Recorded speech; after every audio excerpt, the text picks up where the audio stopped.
जीवन को महान बनाने वाली प्रेरणादायक कहानियां, निस्वार्थ भाव से जगत कल्याण की सेवा में समर्पित महान व्यक्तियों के अनुभव। प्रजापिता पिताश्री ब्रह्मा एवं मातेश्वरी जगदम्बा सरस्वती के संग के रंग, ईश्वरीय यज्ञ इतिहास की झलकियां तथा परमात्म शक्ति अनुभूति से अपना जीवन श्रेष्ठ बनाने के लिए देखिए कार्यक्रम प्रेरणा।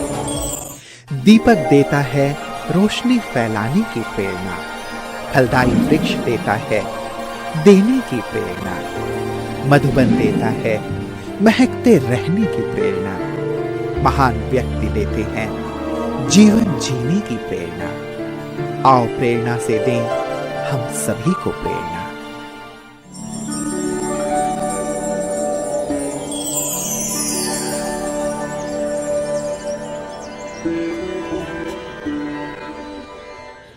नमस्कार, आइए प्रेरणा कार्यक्रम में आपका हार्दिक स्वागत है। साथियों, इस कार्यक्रम में हम आपकी मुलाकात कराते हैं ऐसी प्रेरणादायी हस्तियों से जिनका संपूर्ण व्यक्तित्व निस्वार्थ सेवा करने और जीवन को दिव्य बनाने की प्रेरणा देता है। ये वो महान आत्माएं हैं जो अध्यात्म के पथ को अपनाकर ईश्वरीय प्रेम का रसपान करते हुए जन जन को ईश्वर के सानिध्य का अनुभव करा रही हैं। हमें आशा ही नहीं, पूर्ण विश्वास है कि आप भी इन दिव्य विभूतियों के अनुभवों से प्रेरणा प्राप्त कर अपना जीवन श्रेष्ठ और सफल बनाएंगे।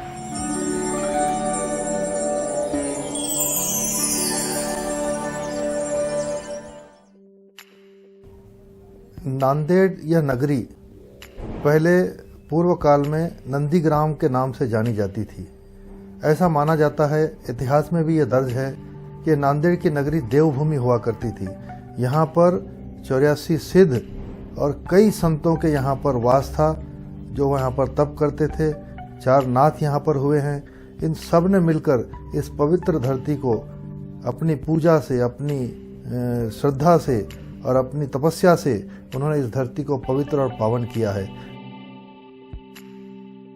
गोदावरी नदी यहाँ पर बहती है, जो पवित्रता का संदेश देती है सभी को। गुरु गोविंद सिंह जी यहाँ पर जब आए तो उनके सामने एक ही था कि इस नदी के किनारे मैं रहूं। इस नदी के किनारे रहकर उन्होंने कई यहाँ पर चमत्कार किए, कई कौतक किए, जिसके कारण इस नांदेड़ शहर का नाम पूरे विश्व में हुआ है। अगर नांदेड़ जाना जाता है तो सिर्फ गुरु गोविंद सिंह जी महाराज के पवित्र पावन चरणों से जो पुनीत हुई ये धरती है, इसी के कारण पूरे विश्व में इस शहर को जाना जाता है।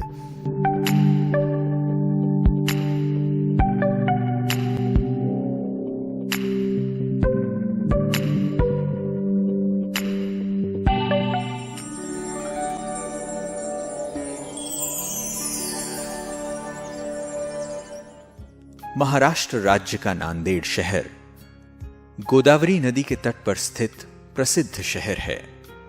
नंदा तट के नाम से ही इस शहर का नाम नांदेड़ रखा गया।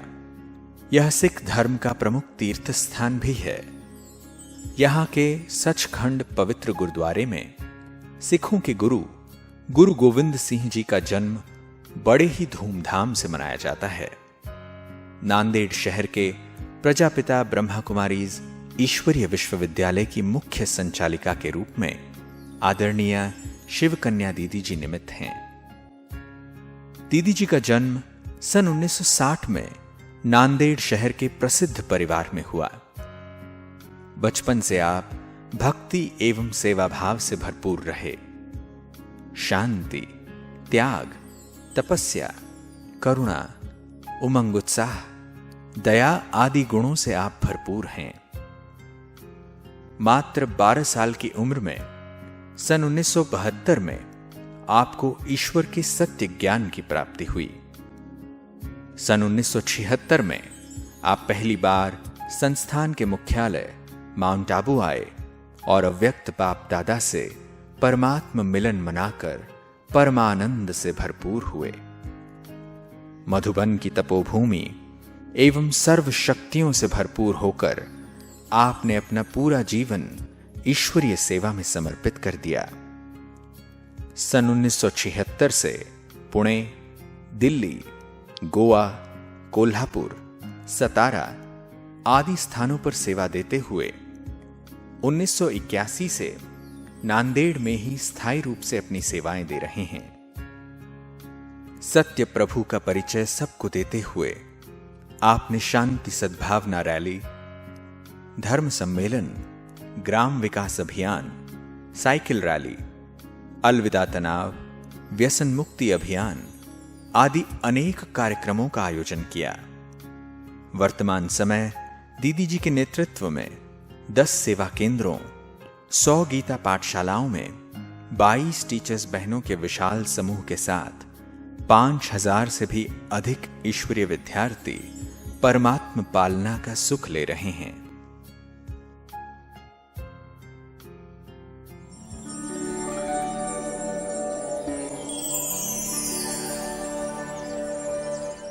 मेरा जन्म हुआ महाराष्ट्र नांदेड़ शहर में 1960 में, और जहाँ पर हमारा परिवार लौकिक, वहाँ हम पुलिस पाटिल थे हमारे पिताजी, और बहुत अच्छा भक्ति का एक माहौल था। और हमारे माताजी के संस्कार बहुत अच्छे थे। हमारी माताजी वैसे लौकिक में टीचर थी, पढ़ी लिखी, और उनको सर्विस करने नहीं दिया पिताजी ने, लेकिन हम लोगों को अच्छे संस्कार डाले भक्ति के। तो भक्ति में बहुत रुचि थी, पढ़ाई में भी रुचि थी, लेकिन हम एक गांव में होने के कारण अगली पढ़ाई हमें नहीं मिली। लेकिन आगे हमारी माताजी ने बहुत कोशिश की ये पढ़ाई के लिए, लेकिन हो नहीं पाया। और फिर जब ज्ञान है वो हमारे बड़े भाई से मिला। वो भाई पढ़ने के लिए परभनी में थे, वहाँ टिकार सर थे। टिकार सर से उन्होंने ज्ञान लिया, और वो जब भाई ज्ञान हमें घर में सुनाया तो बहुत अच्छा लगा सभी को। और सबसे जास्ती मुझे अच्छा लगा, घर वाले पॉजिटिव थे। और अभी फिर आगे जो मित्र संबंधी है वो थोड़ा बोलने लगी कि बराबर नहीं है, इतने बड़े घर की लड़कियां और कहाँ आश्रम में भेजते हैं, वो अच्छा नहीं है। तो फिर भी हमने निश्चय किया कि हमें वो ओम शांति करने का ही है।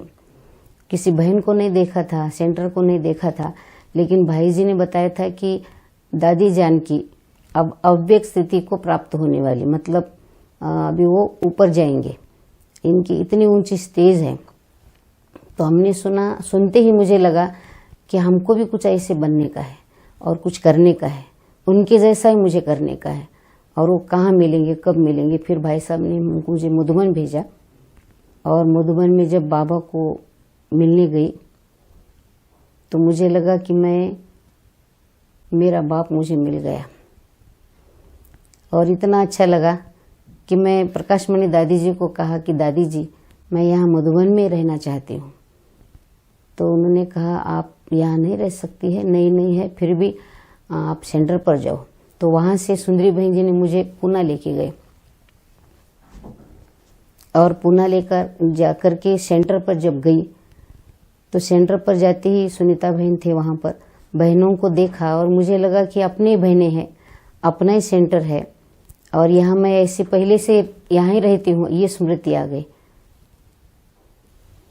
और फिर सुंदरी दीदी ने हमको वहाँ अच्छी तरह से पालना दी, और मेरा नाम शिव काशी था।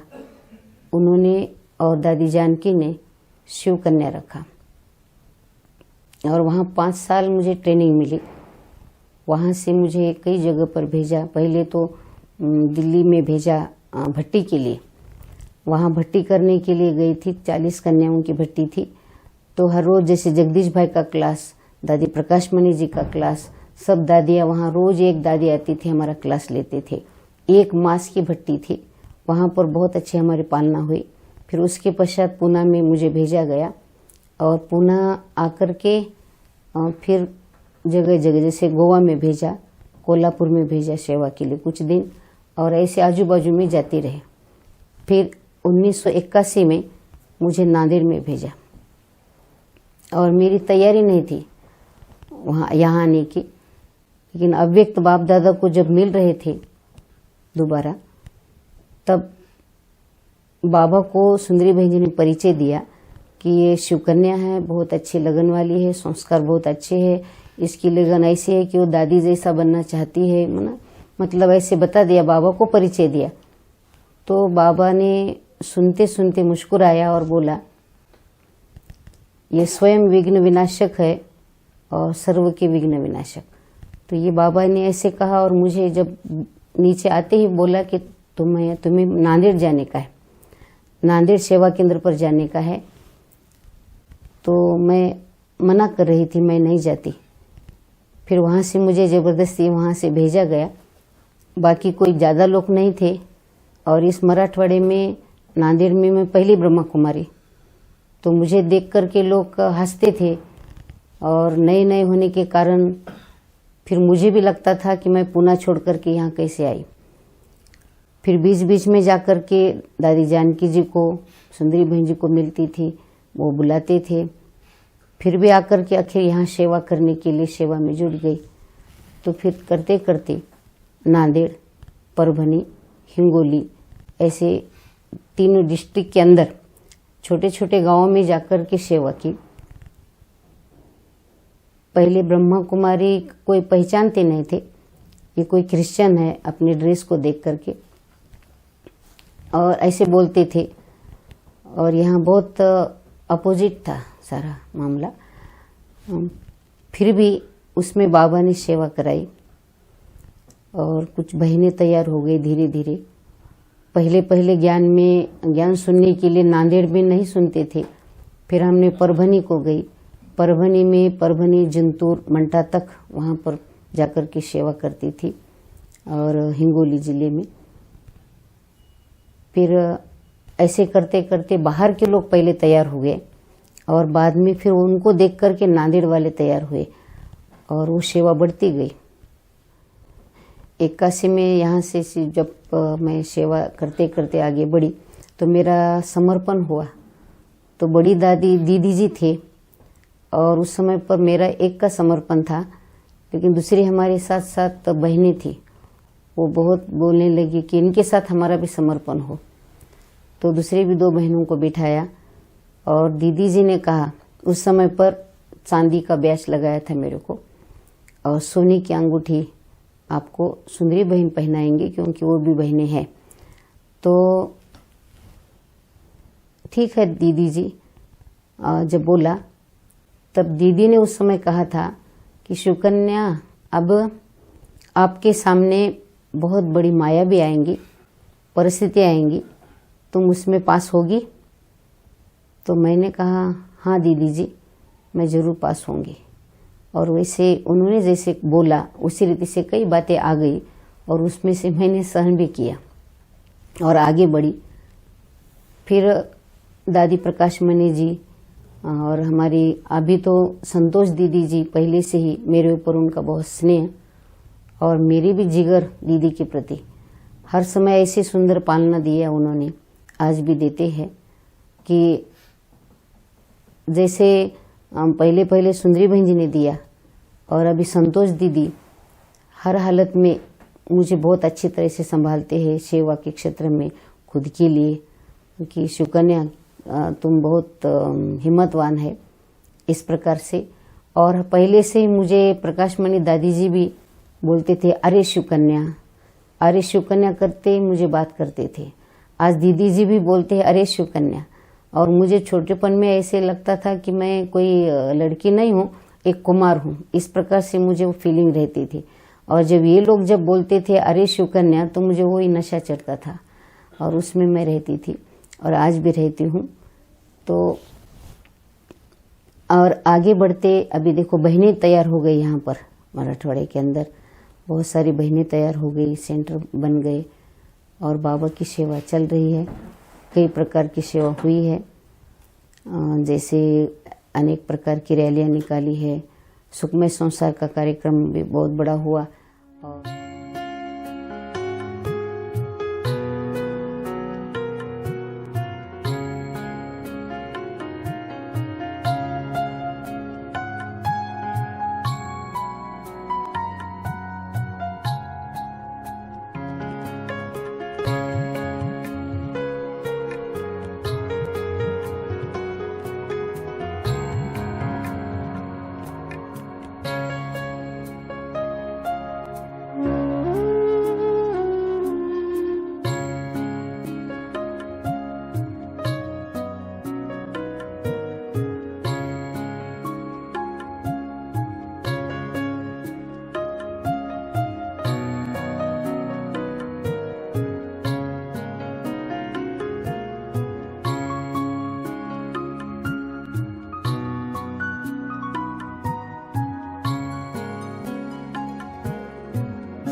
जब मैं पार्टी लेकर बाबा मिलन के लिए गई तो थोड़ी थक गई थी। तो बाबा मिल रहे थे, तो बाबा ने मेरे मुंह को ऐसा करके पीठ पर हाथ घुमाया। तो मुझे ऐसा लगा कि जो माँ का जो संबंध होता है उसी घड़ी मुझे अनुभव हुआ कि बाबा माँ कैसे है, और 1 सेकंड में सारी थकान मिट करके मैं अशरीरी हो गई। तेरी पालना का बाबा, तेरी पालना का बाबा, एहसान चुकाई किस तरह, एहसान चुकाई किस तरह। तूने प्यार से जो पाला, तूने प्यार से जो पाला, शब्दों में गाए किस तरह। तेरी पालना का बाबा, तेरी पालना का बाबा।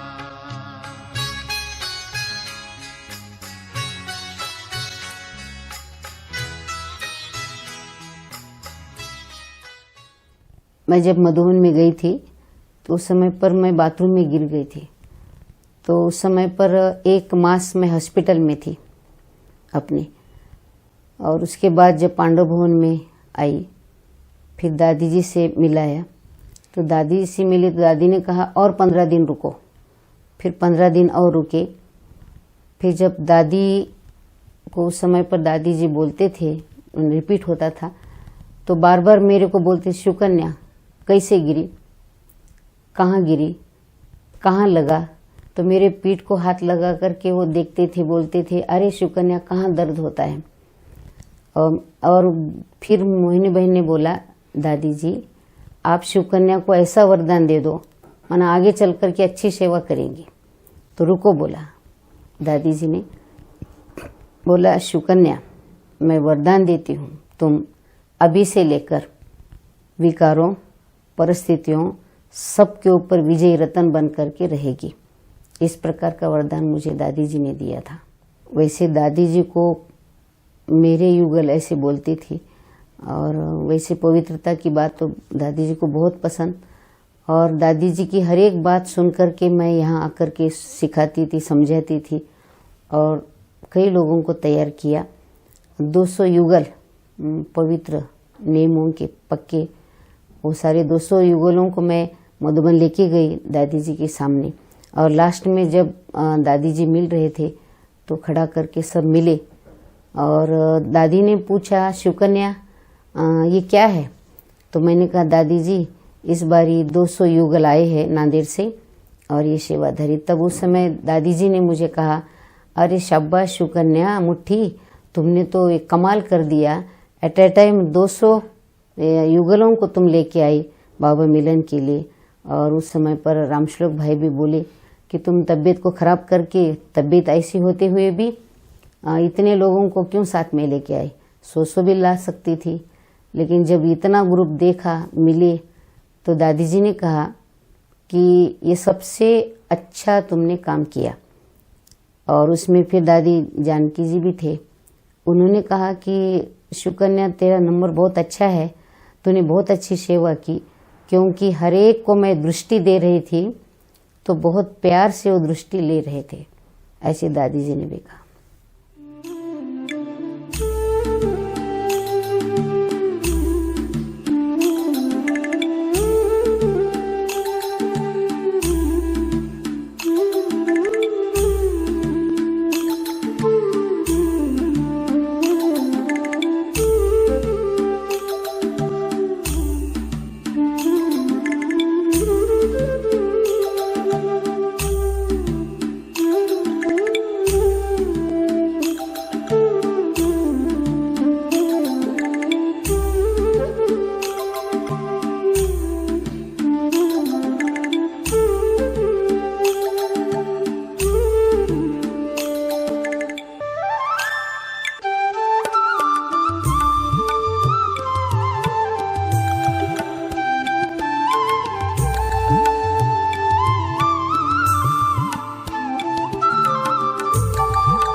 से ज्ञान में आई तो हम मना योग के ऊपर विशेष ध्यान रहता था, आज भी रहता है।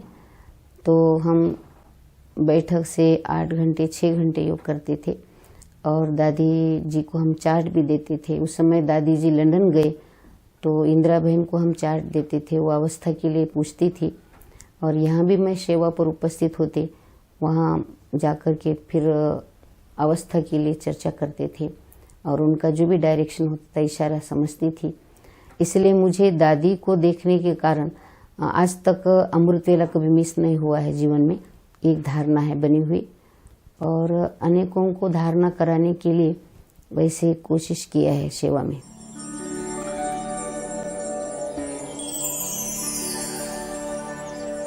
हमारी बहन जी भी हम सब बहनों के साथ रहते हुए सरलता से और प्रेम पूर्वक बहुत अच्छा व्यवहार भी करती है, जिसके कारण हमें लौकिक में माता पिता की भी याद भी नहीं आने देती। और साथ ही साथ जैसे कथनी और करनी एक समान कहते हैं, उसी प्रकार हमारी दीदी हमारे साथ रहते हुए भी जैसे कर्मना में भी हर कर्म खुद भी करती है और औरों को कराने के लिए हमें बहुत अच्छी प्रेरणा भी देती है। वो एक बहुत ही स्वच्छ, निर्मल, अच्छे, शांत मन की वो महिला है और उन्होंने जब भी जीवन में कोई संकल्प किया उस संकल्प को दृढ़ निश्चय से पूरा करने का वे पूरा प्रयत्न करती हैं और उनका जो निष्ठा है, उनका जो त्याग है, उनका जो मैं कहूँगा बलिदान है, ये बलिदान तकरीबन 36 वर्षों से एक सेंटर को चलाना और यहाँ पे अच्छे तरीके से उसको चलाना, अच्छे तरीके से उसका व्यवस्थापन करना, ये एक अपने आप में बहुत बड़ी बात है। दीदी के जीवन से मैंने त्याग, तपस्या और सिंपल रहना, क्योंकि बाहर कितना भी प्रभाव हो लेकिन हमें और ज्ञान में भी जो भी है उनमें भी हमें नहीं देखना, सिर्फ बाबा को देखना है। ईर्ष्यावश किसी से नहीं, लेकिन सब रेस नहीं करना है, लेकिन रेस करके आगे जाना है। ये हमने विशेषता बहन जी के जीवन से देखी।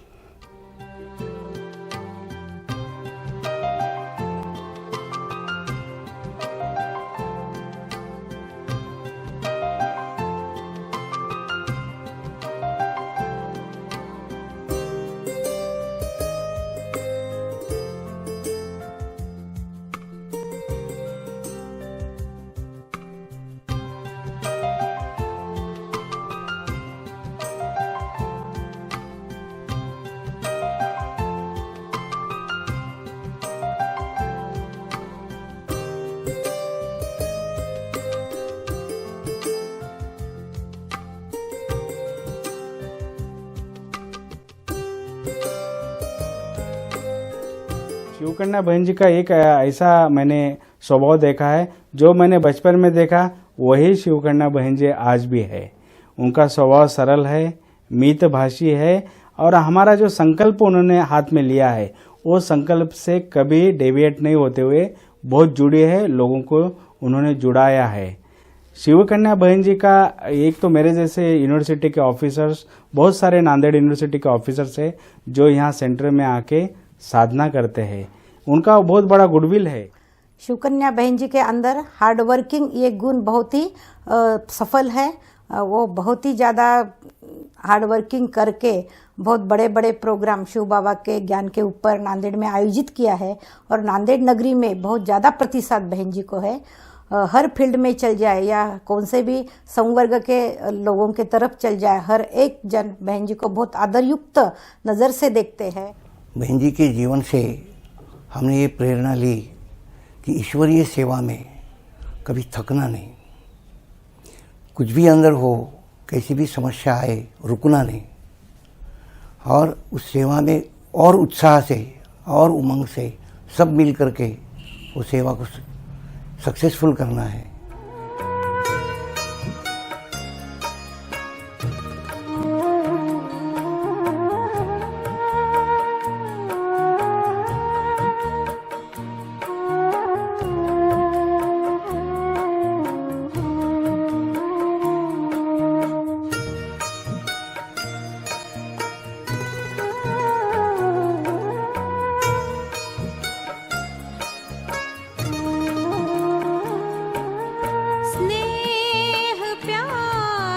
तुझसे बाबा बांधी है जीवन डोर।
पल यही मैं सोचूं,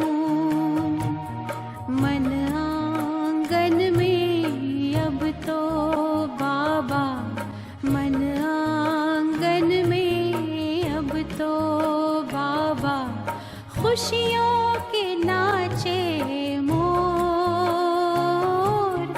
खुशियों के नाचे मोर, स्नेह प्यार की तुझसे बाबा बांधी है जीवन